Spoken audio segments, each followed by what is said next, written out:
ali live wali Mbale muganda waffe Robert Kyagulanyi nga yakulira ekibiina kya NUP yakedde mu kkooti Mbale gye bawabira ab'ebyokwerinda ddala poliisi nga bakanya eky'okumugaana okwogera ku Radio mu kitundu kino gye buvuddeko. Kkooti bw'emaze okuwulira ensonga n'ezongera okutuuka nga 26 omwezi guno. Bobi Wine mu be yawawabira mulimu ssaabawolereza wa gavumenti, adumira poliisi mu ggwanga Okoth Ochola, RDC mu kitundu kino n'abalala. Ensonga zino zibadde mu maaso g'omulamuzi w'eddaala erisooka Andrew Katulubuki. Bobi Wine bannamateeka be baagala kkooti ekome ku bitongole ebikuumaddembe okumugaana okwetaayiza ku radio so nga abantu abalala bakkirizibwa. Ffe tetujja kulekeraawo kunoonya bwenkanya, tetujja kulekeraawo kugoberera amateeka kubanga tugondera amateeka.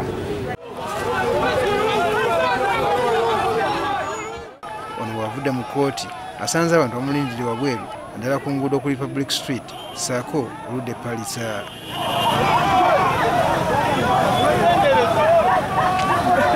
Waliwo n'abasizeewo okuwanira mmotoka ye bano nga poliisi egezaako kubagobaganya nga buteerere.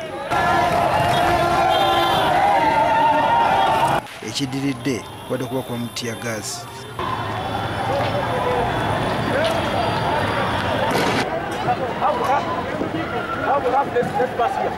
Waliwo n'emmotoka za poliisi zibadde zigoberera emmotoka ya Bobi Wine nga zimulagira avuge mangu okuva e Mbale wabula nga basira nsano ku mazzi. Poliisi bw'etyo emuwerekedde okutuusa lwe mufulumiza ekibuga Mbale.